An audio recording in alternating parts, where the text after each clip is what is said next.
Welcome back to the Two Fish Podcast. My name is Nick. I'm Aaron. And this week we're starting the letter of the Bible called Hebrews.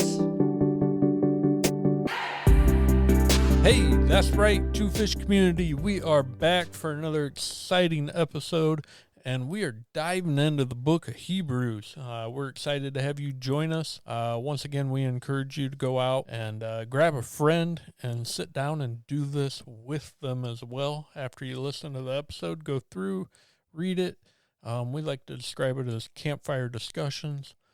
So we would really encourage you to go grab a friend, have them listen to the episode, and then have discussion. Yeah, exactly. Hebrews, man, it's right after Philemon, which we've done. If you haven't heard that study, go back. Not that these have anything to do with each other. Just kind of doing some prep work for this.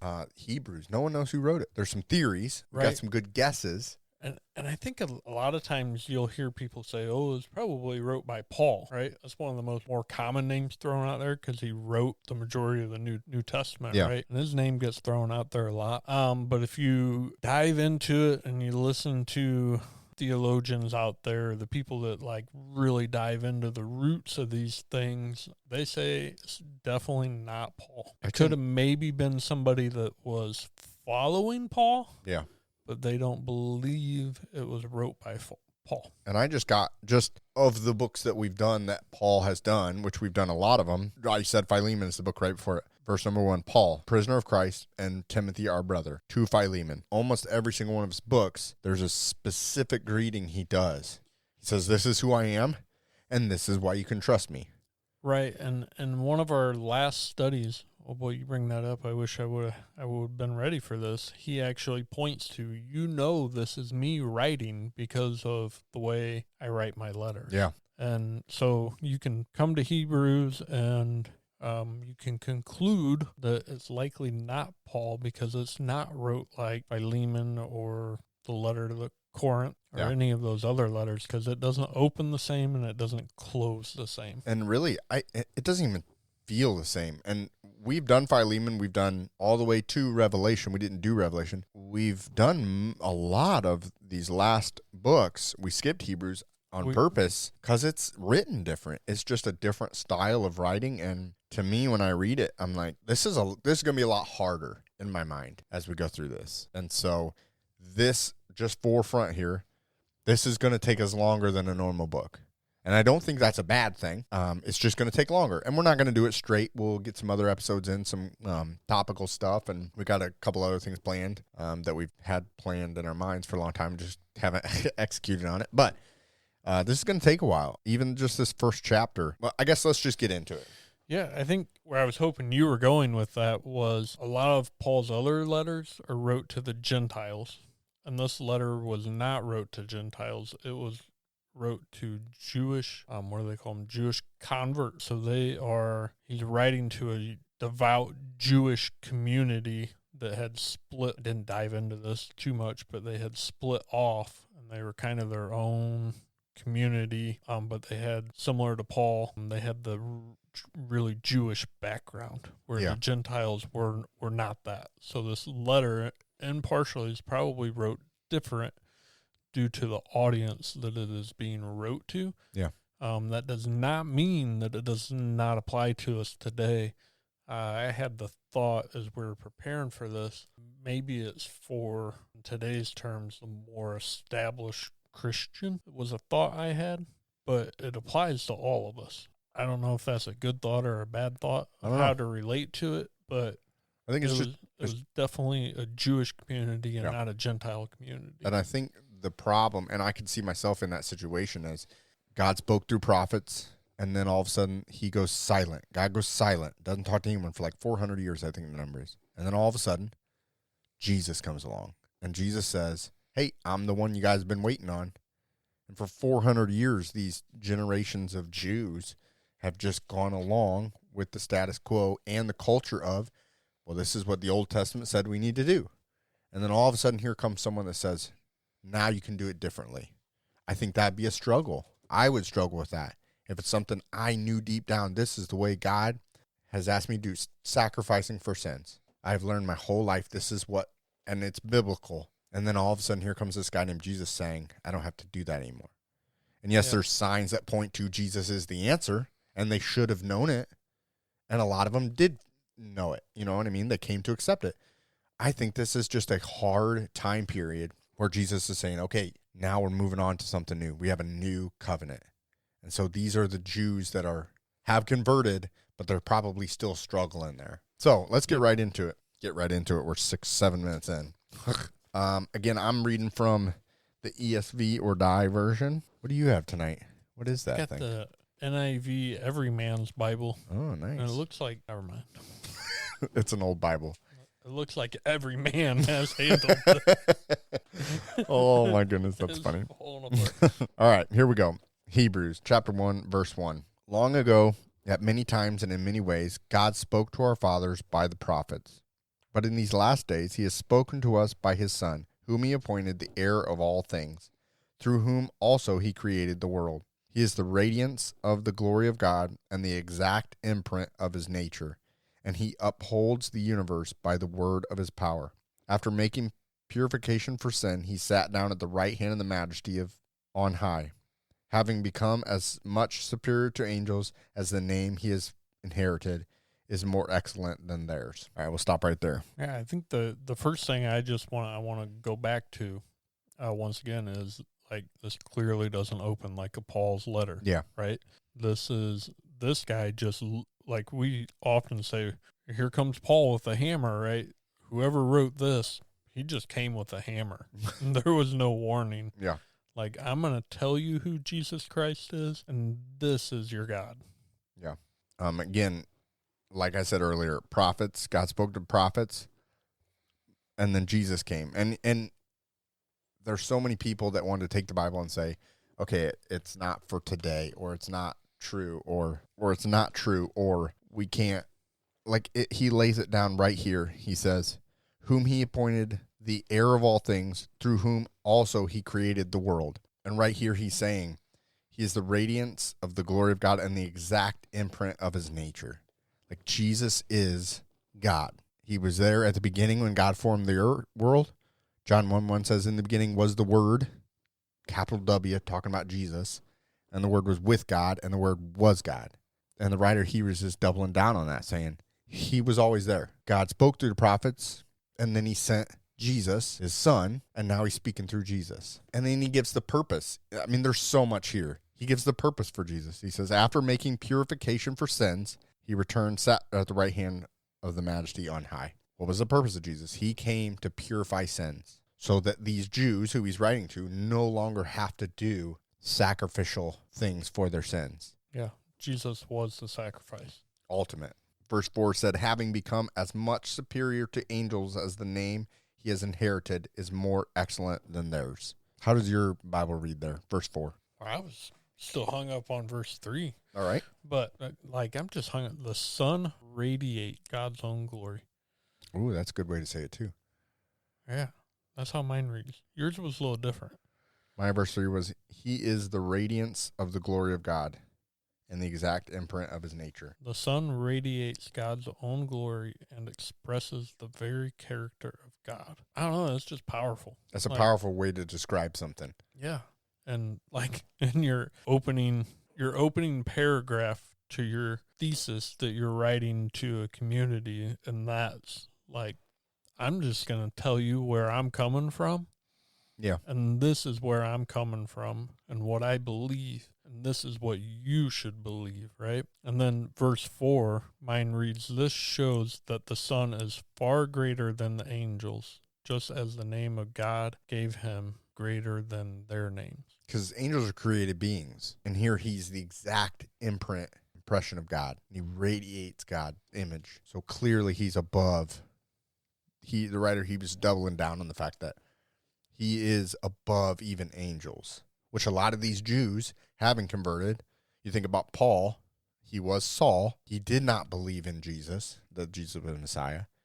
He came after Christians. Then he was saved on the road to Damascus. And then he realized, oh my gosh, okay, Jesus is who he says he is. Moving on, verse number 5, he's kind of doubling down on this fact of Jesus, who they knew, walked among them. Maybe not these specific Jews, but he walked among the Jewish people, the apostles that were there at the time. He's doubling down this. Verse 5, he says, "For to which of the angels did God ever say, 'You are my son, today I have begotten you'? Or again, 'I will be to him a father, and he shall be to me as a son.'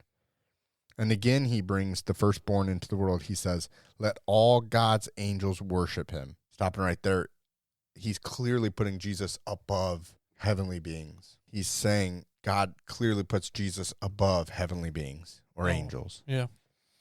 Yeah, Jesus is above it all. And you can go to the Old Testament, you're going to read about some angels, right?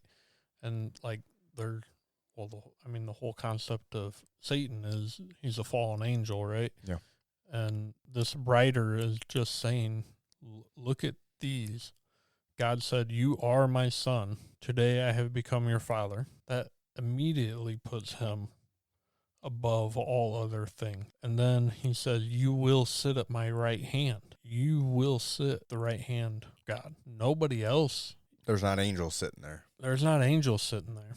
Now, the disciples tried to argue who would get to sit to the right hand of Jesus, yeah. right? But that's not the right hand of God. That's the right hand of Jesus. Yeah. So God clearly put him on the pillar and put him above everything else. Yeah. Well, I'm glad you brought that Old Testament part up, because when you read through the Old Testament, which the Torah, our first 5 books was their Torah, all through there, an angel appeared. Just think of the story of Jesus' birth. An angel appeared to Mary. An angel appeared to Sarah, her cousin, and her husband. An angel appeared to Joseph. Like all through the Old Testament, God appears here and there, but then angels appear also, and they're messengers in the Old Testament. So one of these Jewish people that this writer's writing to, like that's a part of their culture. They're angels. They're heavenly beings. And I think they have put, I want to say, like kind of like Catholics have put Mary on a pedestal. These Jewish people have grown up understanding how important to their history angels were. And then all of a sudden this guy named Jesus comes in and says, "Hey, I'm the Son of God." That just it goes against what they've been taught their whole lives and what they know from their history. Now, that's really good. And so that would have been a way that people would have related God speaking to them, right? And, yeah. And you can go back up to verse 1. Long ago, God spoke many times and in many ways. So he spoke to Moses through a burning bush. He spoke to Elijah through an angel who brought him food. Mm-hmm. In the book of Kings, he spoke through dreams. So he spoke to people in lots of different ways, but a lot of them associated angels with it because it shows up a lot. And maybe they even made some of those prophets of the old idols, right? Yeah. And the writer is saying,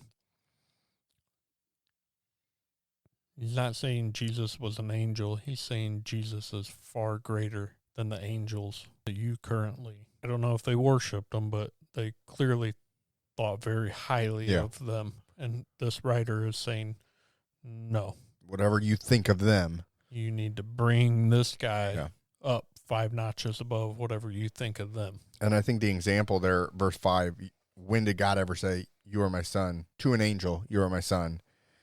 When Jesus is baptized and Christ comes out of the water by John the Baptist, a dove comes down and a voice from heaven says, "This is my son, whom I love. With him I am well pleased." The writer of Hebrews is saying that God has never said that about an angel or any other spiritual being.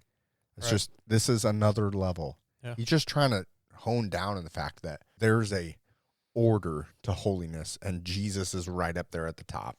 He is the top. He is the top, yes. He's not right up there. He's the top. Verse number 7, moving on. Of the angels, he says, "He makes his angels winds and his ministers of flame and fire." But of the Son, he says, "Your throne, O God, is forever and ever. The scepter of your uprightness is the scepter of your kingdom. You have loved righteousness and hated wickedness. Therefore, God, your God, has anointed you with the oil of gladness beyond your companions." I mean, again, a stark difference. Of the angels, he says, "Hey, these are the guys that are going to carry out my mission. They're doing stuff for me." Angels were created to worship. They're worshipers. But What does your verse 7 says? Mine says he makes his angels winds and his ministers a flame of fire. Mine reads, regarding the angels, he says, he sends his angels like the winds, his servants like the flames of fire. So they're there to do things. They're there to say things. They're there to be messengers. And they're plentiful. Like, I kind of hear that in that. Like, he sends them like the winds. There's plenty of them. And there's only one that he has called his son. Just a quick Google search.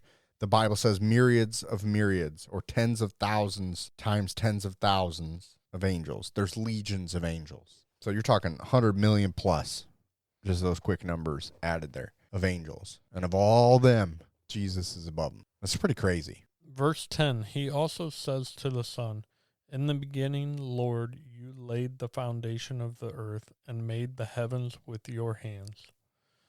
They will perish, but you remain forever. They will wear out like old clothing. You will fold them up like a cloak and discard them like old clothing. But you are always the same.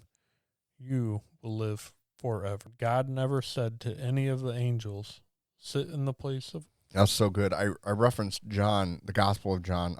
I turned there here. John 1:1. In the beginning was the Word, and the Word was with God, and the Word was God. He was in the beginning with God.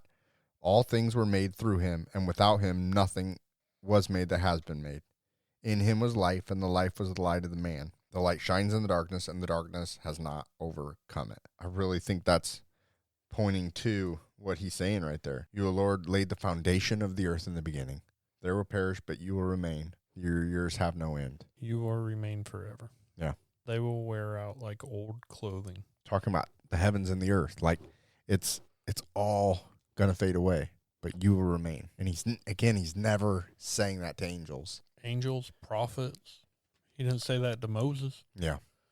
He didn't even let Moses enter the promised land. What he did for the Son, he has not done for anybody or anything else. Continuing, he says, to which of the angels has he ever said, sit at my right hand until I make your enemies a footstool at your feet? Are they not all ministering spirits sent out to serve for the sake of those who are to inherit salvation? Which there again, he says that earlier, like he makes his angels winds and his ministers a flame of fire. Like he's using them. They have a role, and that's not a bad thing. And these Jewish people have said, okay, they're a part of a culture. They're holy. We need to, maybe even to the point of we need to worship them. And I feel like we're saying the same thing over and over again here, but that's what the writer's saying. He's just wanting to make sure there's levels here, and Jesus is at the top. And obviously there had to have been a reason that the writer wrote this in that time culturally, or there would have been no reason for him to write this.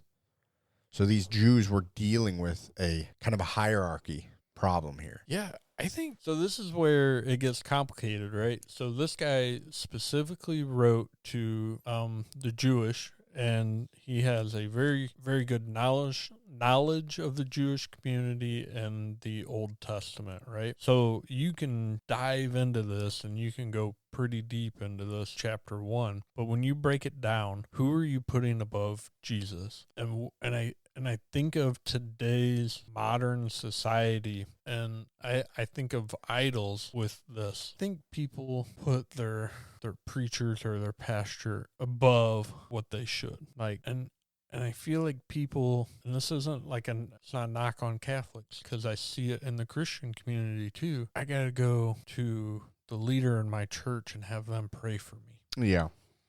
I got to go to confession. I got to go to Nick. Now there is confess to one another. Yeah. Right? Yep. Biblical. It's biblical.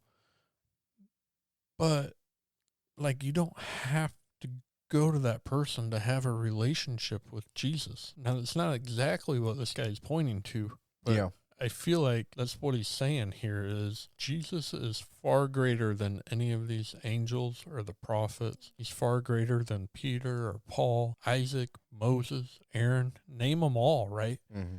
He ruled over all of that. And I think we get that confused, and we want to go to our church leadership for everything. We want to have this business structure to how we work through our salvation and our sanctification. Yeah, and then the next chapter, my title starts, Warning Against Neglecting Salvation. And salvation is the ultimate goal for the non-believer, for the believer to present to a non-believer. Only through Jesus do we have salvation. I think one of the, like, the Hebrews, they could believe in the angels, and they believed in the prophets, but they struggled to believe in Jesus Christ came as a son, fully human, fully God, walked this earth, and he didn't demolish the Roman Empire like they all speculated was going to happen. Didn't come riding in on the golden chariot, right? Yeah. With a sword and just kind of like in some of the Old Testaments, wipe out this community, right? That's what they're expecting, and came very differently. And this writer is telling them he is the Son of God. He is who he says he is. It didn't come out how you thought it was going to, but that wasn't ever the plan. Right. It was your plan.